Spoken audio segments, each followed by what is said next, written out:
Cornerback Colton Hood is the best transfer portal addition for the Vols in this cycle. It's a big one, and we're going to tell you why on your Friday Locked On Vols.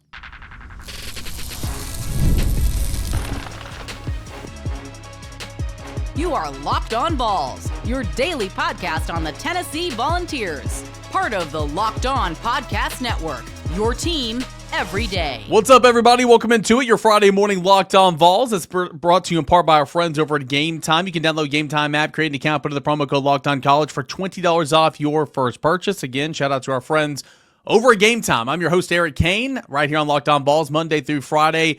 Free and available wherever you get your podcasts. That's Apple Podcasts, YouTube, Spotify, all that good stuff. We are free. We're available. Tell all your friends to join us. Every dayers couldn't do the show without you. Appreciate you guys. Check out the Locked On Podcast newsletter, and that's where this show's from, where it is your team every single day. Fun show coming up here today. Going to stop by and chat with Kevin Borba. He's the host of Locked On Buffs, and he's going to give us the inside scoop on who Colton Hood is and why Colton Hood could be the best transfer portal addition for the Volunteers here in 2025 and beyond, really. He creates versatility in the defensive backfield.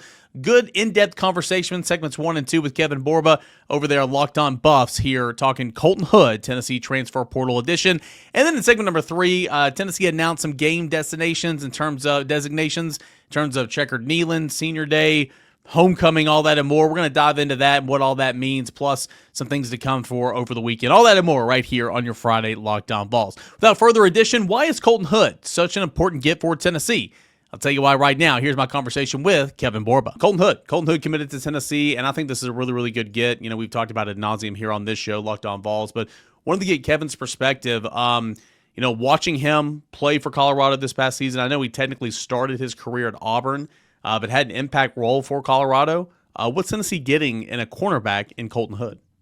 Yeah, this was a departure from the Buffs that as soon as everyone saw the tweet where it's Colton Hood's in the portal, everyone's heart sunk. As soon as everyone saw the graphic of him committing to Tennessee, everyone's heart sunk because there was a hope that he'd come back. And he's one of those guys where you get him from Auburn, didn't play a lot at Auburn, and I think he was kind of viewed initially as a developmental piece that would eventually work his way into the starting rotation. And all of a sudden, he was getting snaps here and there. He was making big plays. He started a game against Arizona. He had 2 massive interceptions that he returned for 45-plus yards each. And so he's got a lot of coverage skills. He's extremely fast. This was just a little bit to know about him. 215 coverage snaps played, 0 touchdowns allowed. And when teams threw his way, a 51.7 passer rating allowed. So he is as good as they get for a swingman corner, and I honestly think if given the opportunity to start, it'll be hard to keep him off the field. So, yeah, I mean, you had Travis, Hunter on the other side, and he never left the field, and he won Heisman, and I recognize he played offense too, but you got to think when Colton Hood was in the game, I mean, they were going after him, right? And for him to not give up any touchdowns and all that, I mean, that's quite impressive. Yeah, and Colorado had Travis Hunter, who you mentioned, probably one of the best players, if not the best player in college football. They had Preston Hodge and then DJ McKinney, who were both transfers that came in they were proven. They had played a lot more than Colton. And so, like you said, you hit on the head.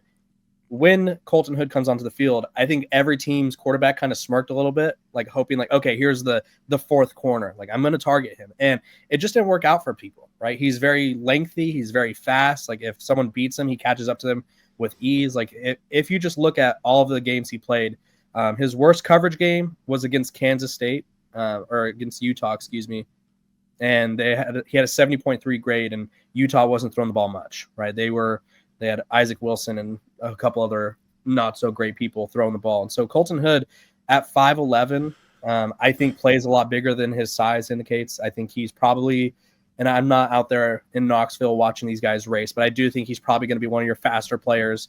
And so that usually translates well in the SEC. And for a premium position that isn't viewed as a premium position, if you know what I mean, like, I feel like you don't realize how good or bad your corner situation is until teams are picking on a certain corner. I think Colton Hood is a guy who, depending on what Tennessee needs, can be a starter or can sort of be in that Colorado role where he comes in, makes a big play, and next thing you know, he's a fan favorite. Yeah, and I think that's kind of where you're going to see him, his role going to be in 2025. Now, I know he's got years of eligibility after this. I think this is a monumental gift for Tennessee because this is going to be a cornerback for a couple of different years. Hopefully, if he stays, you never know in this era of college football. Right. Which I'm going to ask you in a moment. Why did he leave Colorado? But that's coming up in a moment. You got Jamal McCoy, All-American last year. Of course, he tore his ACL training as soon as the college football playoff was over, tore his ACL. I guess if there's ever a time to do that, it's then. So, I mean, he's progressing well, but, I mean, he probably won't be 100% snap on game one. So you got Ricky Gibson, who's your other starter, really, really good player. He's not going anywhere. You got Jalen McMurray, who was a transfer portal addition from Temple before last season and kind of played that third corner role and did a good job. He's probably going to be a starter to begin the year if McCoy's not ready to roll. And then you bring in Colton Hood.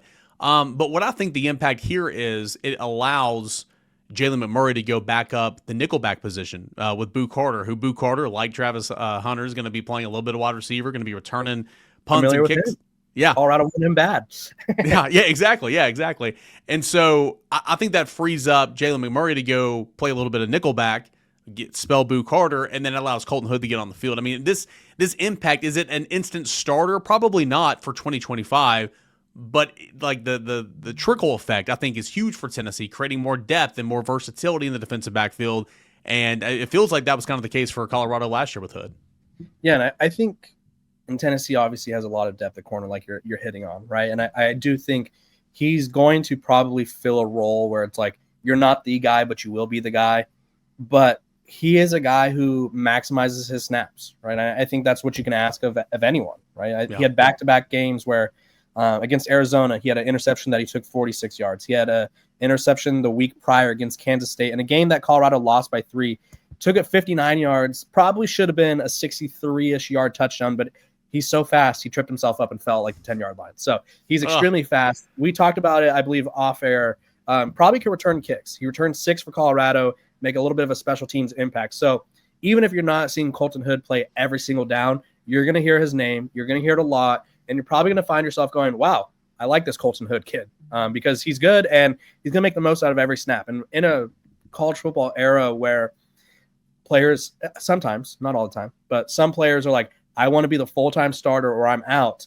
I think he accepts his role, which is a big deal because I think Nick Saban has talked about it before. I know that's probably like voodoo words on the show, but he complained about not being able to keep players who weren't starters, right? Everyone wants to be the guy, and if they weren't, they were going to leave to go start somewhere else. Colton Hood, I'm not saying he's fine with not starting, but he embraces his role. He's going to maximize his role, and he's probably going to maximize it so well that he's going to make you guys as fans and even you as a media member, Eric, go, should this guy be playing more? Like, he's going to force you to have that conversation. I feel like that's a good problem to have. So my question for you, Kevin, is why did he leave Colorado? It seems like he was bound for more playing time. Seems like the coaching staff liked him. Seems like the fans adored him. Yeah. Already transferred into Colorado, so this is now his third institution. Yeah. Why did he want to leave Colorado? It's a good question. It caught all of us by surprise. I think he entered the portal towards the very end. I think, if I'm not mistaken, his portal entry came around the NFL draft time. So there was a lot of – everyone was like focused on Shedeur Sanders, and then all of a sudden it was like a punch in the gut because Colorado just lost who they all thought could be one of their top corners. I'll be blunt. Like, I think this is an NIL opportunity, right? Colorado is not one of the bigger NIL spenders. I don't think people know this about Travis Hunter and Shedeur Sanders because they're pretty busy, like, poking holes at everything Colorado does, but they paid a lot of Colorado's players, right? They gave back to Colorado's NIL fund because they made so much outside of the program, right? So there's not a lot of money to go around in Boulder yet. I think it'll change eventually, right? With Deion Sanders in there, he's bringing in hundreds of millions of dollars for the local economy. I think that'll change, but Colton Hood has an opportunity to earn more money, right? He has an opportunity to play in the SEC, and at the end of the day, I'm not biased against or toward the Big 12 or biased towards the SEC. The SEC produces the most amount of NFL players seemingly every year, right? And a chance to play at a bigger stage, which Colorado is probably one of the biggest stages outside the SEC possible, every game televised for them. But it's still the SEC. You get to wear the patch. NFL evaluators see you going against guys like Ryan Wingo from Texas or whoever it is, right? Ryan Williams from Alabama, whoever LSU trots out there because they always have really good receivers. And that you get film against the best of the best. And so I think I'm not saying it's money motivated, but I do think it's a career move that helps him play against better competition.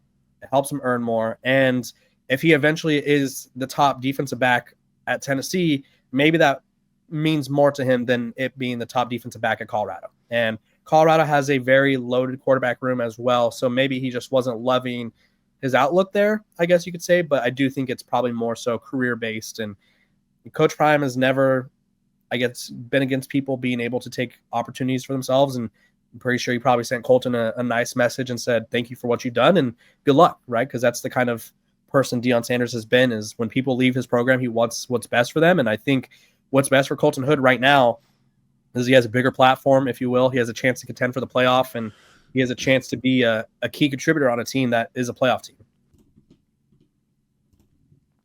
There's nothing like the NBA playoffs. The intensity, the buzzer beaters, the fans just losing their minds. It's the kind of atmosphere that you must experience. And this year's matchups are already delivering. And if you want in, Game Time makes it easy and affordable to find seats. Even the biggest playoff games, they can be cheaper the closer you get to tip-off, or whatever set event it could be. It could be comedy. It could be concerts. It could be monster truck rallies. It could be whatever's happening over there at Thompson Bowling Arena, the Food City Center.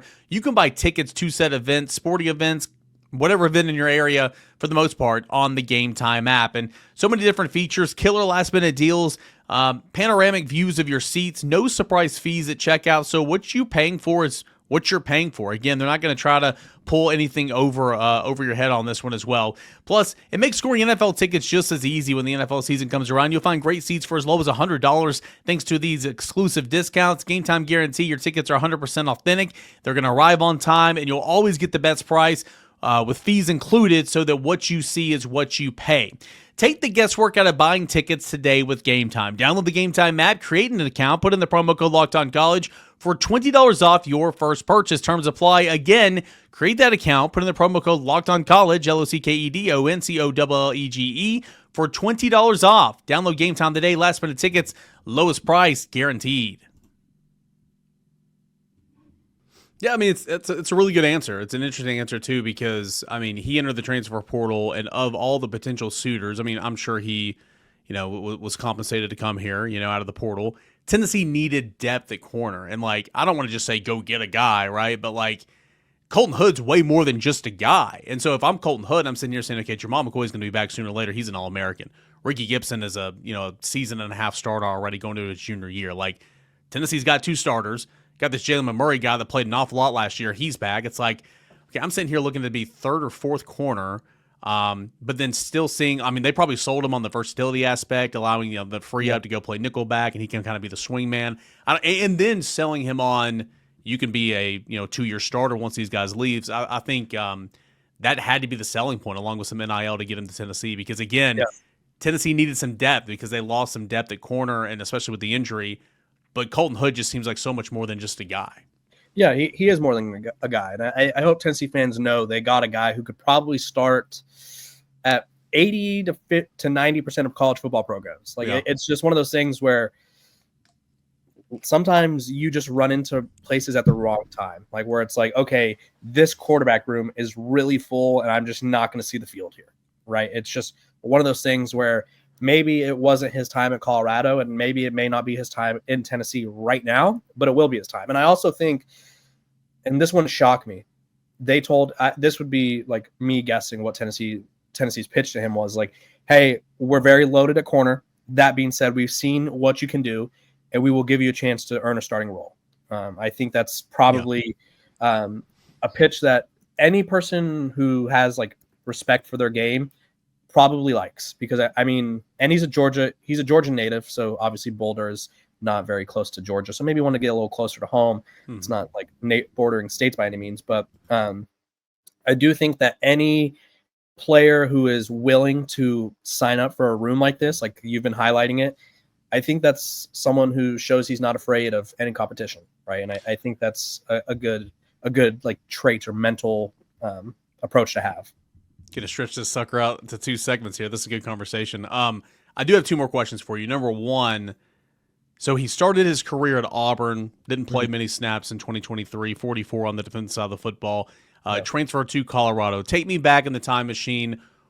New opportunity. Was he trying to compete for a starting spot? What was the perception of getting Colton Hood at the time when he transferred from Auburn? Now, as you mentioned, coming back to the SEC, a place he's familiar with and, of course, close to home. But what was the perception of getting Colton Hood this time last year? Yeah, there was a lot of buzz around him, right? Because I think when someone doesn't play a lot, the first thing we do is we go Google him and we go, oh, okay, this guy was a 4-star. Okay, this guy had offers from Alabama, Auburn, Tennessee, whatever. So everyone was excited about the potential. He was kind of viewed as a long-term not project. I don't want to say project because he's a good player, but he was viewed as like a long-term piece because they had Travis Hunter, and I don't think people realize this, but Travis Hunter like quite literally never left the field. I think there was one game where he got banged up and left for a few snaps in the second half, but like Travis Hunter never left the field. So that's one corner spot gone, right? And Deion Sanders made it clear that he wanted Travis Hunter to play every snap. Then they brought in DJ McKinney, who started at Oklahoma State. So that was kind of Travis Hunter's running mate. And then they got Preston Hodge, who was a very exciting corner from Liberty that played a lot of football, was a multi-year starter there. And so Colton was sort of like that fourth guy for Colorado. That was the perception of him. And so fans were excited because I think Colorado fans, although they may be rabid, I mean, Tennessee's probably rabid as well, but although they may be rabid, although they they may be excited about certain guys, is they do have a nice understanding of like, just because he's not a starter yet doesn't mean he can't make an impact. And so I think everyone was excited that the perfect vision was like, he learns under Travis Hunter, learns under DJ McKinney, and then all of a sudden he becomes Travis Hunter. So that was like the outlook on him. And then I mean, this is going to sound like a stupid question, but I mean, he was coached by Deion Sanders. I mean, one of the best to ever do it in the National Football League, Hall of Famer. I mean, the list goes on and on and on. I mean, the impact of his coaching 1 year, albeit, under Deion Sanders. I mean, it's gotta mean something. I'm not trying to say there's not other good coaches out there. Tennessee's got some good corner coaches, but I mean, this is prime. I mean, that's got to be a big deal, right? Yeah, and I would say, oftentimes in sports, whether it's basketball, football, baseball, the greatest players aren't always the best coaches, because oftentimes they struggle to connect with the average person or the average athlete, where it's like, why can't you do this? And it's like, okay, well, I'm not Deion Sanders. So like, I just physically don't have your traits, or I don't have your mental aspect. I see what you're saying after the fact, but like some great athletes just are not able to coach. And Deion Sanders is a really good coach for corners and especially receivers too, because the same information he's giving the corners, he's giving to the receivers going, hey, you're doing this, and right now I can tell what you're doing. And so I think by working with Deion Sanders for a year, you're not only learning technique from the best corner probably to ever play the game, you're learning ball skills, you're learning mindset, you're learning how to read receivers, you're learning how to approach the game. Because I think, although, and I'm not going to pretend like Deion Sanders wasn't a personality, we'll call it, during the NFL, he knew what he was doing. He knew how to elevate his brand. He knew how to position himself to be in prime opportunities, no pun intended there, I apologize. And he knew how to be an ultimate pro in every aspect of the game. And so I think Colton learns that. And then Deion Sanders, and I feel like people either love this or hate this, he's the ultimate hype man for his guys. And so I don't want to say Colton Hood's lacking on confidence. I don't know him. Like, I'm not like his best friend. But I do think working with Deion Sanders and having Travis Hunter and Deion Sanders constantly hype you up and be like, great play, great job doing this, I think that motivates him to maybe take a risk by transferring to Tennessee, being like, you know what, if I can be up there on par with Travis Hunter, if I could be up there where Deion Sanders is telling me I'm doing great, then maybe I can go snatch a starting role from someone who's already an All-American. Good stuff, Kevin. Really appreciate the insights on Colton Hood and what he's going to bring to Tennessee. Obviously, Tennessee sent a couple of players your way in Larry Johnson and John Slaughter. I think Larry Johnson's going to have an opportunity to really help you guys out on the offensive line. Wish the best for those two guys. But what do you got coming up on the show during this kind of slow period? But it's about to get ramped up here as summer begins, and we're just a couple months away from football season. Yeah, Colorado brings in a lot of transfers every single year, so we're doing sort of an Ask the Expert series. So Eric was on my show, so make sure to go check him out over there, where we're just learning about the guys who Colorado gets via the portal from the people that covered them before they made their way to Boulder. So it's going to be a really fun sort of series. I'm over at Athlon Sports covering all things college football, NBA, and everything in between, so appreciate you guys. How many additions has Colorado brought in via this transfer portal cycle, winter and spring? They are at, I think it's 27 or 28. I feel like there's going to be 4 or 5 more. That hurts because Tennessee needs wide receivers in the worst way. And I think Tennessee's count right now is at like 6 total, maybe. Right. Yeah, it's not great. So nonetheless, Kevin, as always, man, thanks so much, dude. Yeah, thanks for having me. The days are getting longer, weather's warming up, and people are spending more time outside, which means it's the perfect time to refresh your outdoor space. Whether you've been working on a big backyard or a small balcony, Wayfair has everything you need to make it feel more like you. Wayfair's massive selection of outdoor essentials makes it easy to transform any space into your ideal summer setup. From comfy conversation sets to sleek dining tables and outdoor decor, they've got it all, and at the prices that will fit your budget. Grab a new patio dining set and some string lights from Wayfair to help extend your outdoor space. Love the mix of styles that they offer. Wayfair makes it super easy to find pieces that match your vibe without spending a fortune. The delivery is free, tassel-free, even for the big stuff. Whether you're entertaining guests or just relaxing solo, shop Wayfair to help you find a way to unwind. Shop this huge selection of outdoor furniture online. This summer, get outside with Wayfair. Head on over to wayfair.com right now. That's WAYFAIR.com, wayfair.com. Wayfair every time, every home, Wayfair. Check it all out today at wayfair.com. Really good conversation there from Locked On Buffs host Kevin Borba on Colton Hood, what he can mean for Tennessee and how this was a big-time gift in the transfer portal. I went on his show, talked about Larry Johnson and John Slaughter. Two obviously probably lesser additions when you talk about the addition of Colton Hood. But all three of those in that conversation looking for new opportunities, looking for a chance to ball out and really earn their keep. And I think Larry Johnson's going to have an excellent opportunity to do just that on the offensive line, probably opposite of Jordan Seaton. So I went on his show. I think it comes out today. I went on his show and talked about Larry Johnson and kind of drew some parallels to, Jordan Seaton in Colorado, David Sanders here at Tennessee, and how it's kind of a similar situation. Earlier this week, though, as we shift gears here back to the football front, Tennessee football announced which game was going to be Checker Neyland. It was all these game designations for the 2025 season, and Checker Neyland's going to be towards the beginning of the season, right? It's going to be September 13th, the SEC opener, mind you, when Georgia comes to Neyland Stadium to take on the Volunteers. It's also going to be John Henderson Hall of Fame salute weekend, celebrating obviously the former Tennessee defensive tackle and his induction into the College Football Hall of Fame class of 2025. What do you guys think about Checker Neyland?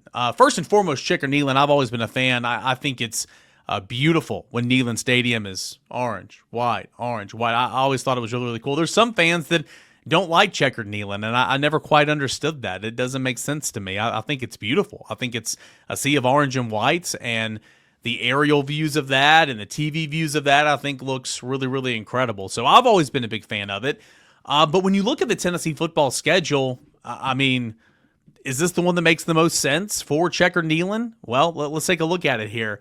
August the 30th, going to be a neutral site game in Atlanta against Syracuse. Obviously, you can't do that. You're not going to do Checker Neyland against East Tennessee State or UAB. Obviously, you can't do it for away games, so that knocks out Mississippi State, knocks out Alabama, knocks out Kentucky, knocks out Florida. Florida's typically when Tennessee does the Checker Neyland anyway. Do you want to do it October the 11th against Arkansas? Do you want to do it again against Oklahoma on November the 1st? I think of all the options here, New Mexico State obviously is not going to be that, your November non-conference, and Vanderbilt would always be senior day. We'll go over the other game designations here. But if it's not going to be Georgia, would you rather be October the 11th against Arkansas or November the 1st against Oklahoma? I think November the 1st against Oklahoma would make more sense regarding these two. But nonetheless, you're going to be hosting Georgia. This is when you're going to do it, September the 13th, third game of the season.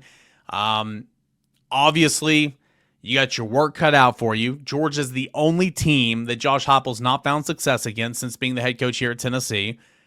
Even when you've had really, really good teams, going down to Athens, 2022 came up short. Last year came up short, though played Georgia better last year probably than any other year. 2022, the final score wasn't that bad, but it was never ever close, and it was kind of a monsoon. The conditions were kind of bad and all that.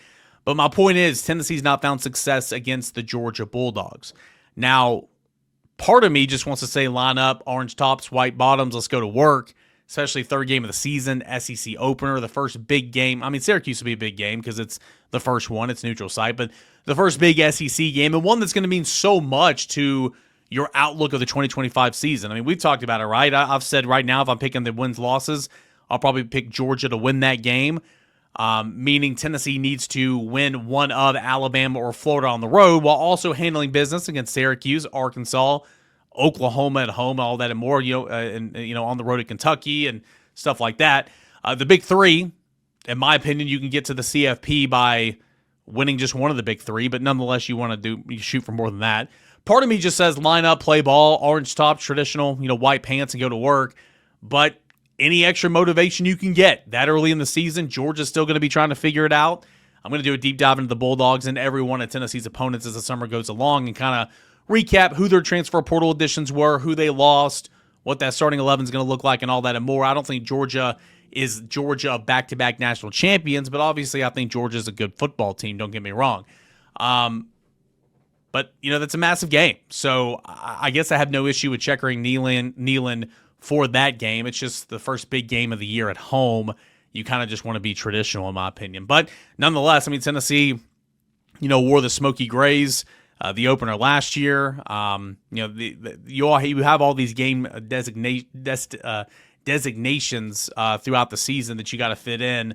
And this one, they're going to do Checker Neyland. So the other ones that are noteworthy that I think we should draw attention to. So Georgia, obviously going to be Checker Neyland. We mentioned that. And that's going to be John Henderson Hall of Fame Salute Weekend, September the 13th against Georgia.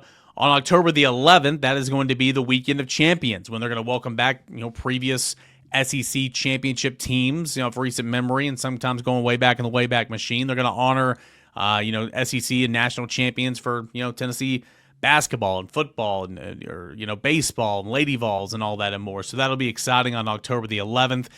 Mississippi State, November 15th. That is going to be the homecoming game, and also it will be the salute to service game. Whenever we recognize those men and women who fight for our country, so we always appreciate and thank them. But salute to service and homecoming is going to be on November the 15th against Mississippi State. I don't hate that. Tennessee should win that game by 2 touchdowns. And then Senior Day, of course, is going to be at home against Vanderbilt. So you can't really do anything against Mississippi State because that's the final, the second to final home SEC game. And obviously, Vanderbilt, the final game of the regular season, is the home game. That's going to be Senior Day. You have the salute to, you have the Weekend of Champions there against the Hogs on October the 11th. Nothing is for November the 1st against Oklahoma as of right now, but maybe that's going to be open for something to come down the line.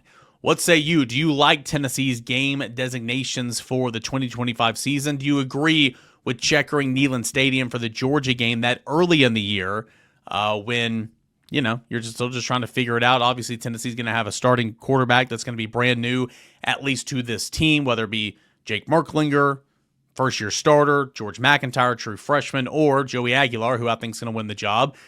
First year at the Power 4 level, first year in the SEC, and first year with Tennessee. It's going to be a big one. That one against Georgia, obviously, is going to be massive. Real quick, before we say goodbye here on this show, I do want to draw your attention to, I know the series started last night in Fayetteville against the Razorbacks for Tennessee baseball, but a really big weekend coming up, okay? Because, games Thursday night, Friday night, Saturday night. The final weekend series of the regular season for Tennessee, it means a lot. The Hogs, they've lost 4 of 5 weekend series. Tennessee's lost 5 of the last 6, including 4 straight. Both teams kind of sliding in a direction they don't want to be in at this stage of the game, with postseason starting next week in Hoover for the SEC tournament. But the difference is Arkansas is trying to lock down a top 8 seed, which means you would host a regional and a super if you advance. Tennessee is trying to lock down a top 16 seed, which means you would host a regional. You look at the you look at the weekly projections, and Baseball America has Tennessee currently as a host in the NCAA regional, the final one, number 16, and they would be playing host to number 2 UTSA, number 3 ETSU, and number 4 Tennessee Tech. Obviously, Tennessee's very familiar with Tennessee Tech, very familiar with ETSU, as the Buccaneers actually beat Tennessee in a midweek contest this year, and then UTSA would be that number 2. That's the simulation with Baseball America right now. That would also match up with the Austin Super Regional if Tennessee were to win that regional, with Texas being the number 1 overall seed. Earlier in the week, it was Tennessee being a number 2 seed in the Morgantown Regional. That was a number 2 seed in the Morgantown Regional with 3 seed Holy Cross, 4 seed was Holy Cross. Virginia was number 3 seed. Tennessee was the 2 seed. And, of course, West Virginia was the number 1 seed. That was D1 Baseball. So D1 Baseball has Tennessee on the road as the number 2 seed. On threes, Jonathan Wagner had Tennessee as the 15th seed overall. And, playing host in the Knoxville Regional to a couple other teams. So depending on where you look, okay, you got Tennessee clinging to a 15th seed or a 16th seed, or you have Tennessee being the number 2 seed on the road right now. A series win this weekend in Arkansas would go a long way. Enough said, right? Would go a super, super long way. Say you drop this series 1-2, you win a couple in Hoover, maybe that makes up for it. But if you want to be hosting an NCAA regional, you need to win this weekend. It's a place Tennessee hasn't won a single game since 2015, hasn't won a weekend series since 2001, albeit Tennessee doesn't play at Arkansas that much, but is what it is. Arkansas is also 9-1 in the last 10 matchups entering the weekend against the Volunteers. So big-time weekend coming up for Tennessee baseball in terms of NCAA regional hosting implications, and we'll talk about it. We'll have it covered over at VolQuest.com. We'll recap all the weekend on Monday's Locked On Vols. That is going to do it here for this edition of Locked On Vols. Big thanks to Kevin Borba for stopping by the show, giving us the inside scoop on Colton Hood, Tennessee's cornerback transfer portal edition from Colorado. Big weekend coming up with Tennessee baseball. We'll recap it all on a Monday show. I've already got it laid out. I have already on my notepad right here. Okay, I've already re-ranked the class of 2023 Josh Heupel recruiting class here at Tennessee, and this is much better than the 2022 class, but still there are some big-time misses, some big-time movers in terms of where they were initially ranked in the class and where I re-ranked them. Spoilers that Sean Bishop jumps up 20-plus spots. Jeremiah Thielander jumps up 10-plus spots. Ricky Gibson jumps up 10 spots. Some spoilers there. We'll get to it on a Monday show. Thank you guys so much for being here. Appreciate you as always. Everydayers, thanks so much for being here. Check out the Locked On Podcast newsletter. Enjoy your weekend. We'll talk to you again on Monday. This is Locked On Vols.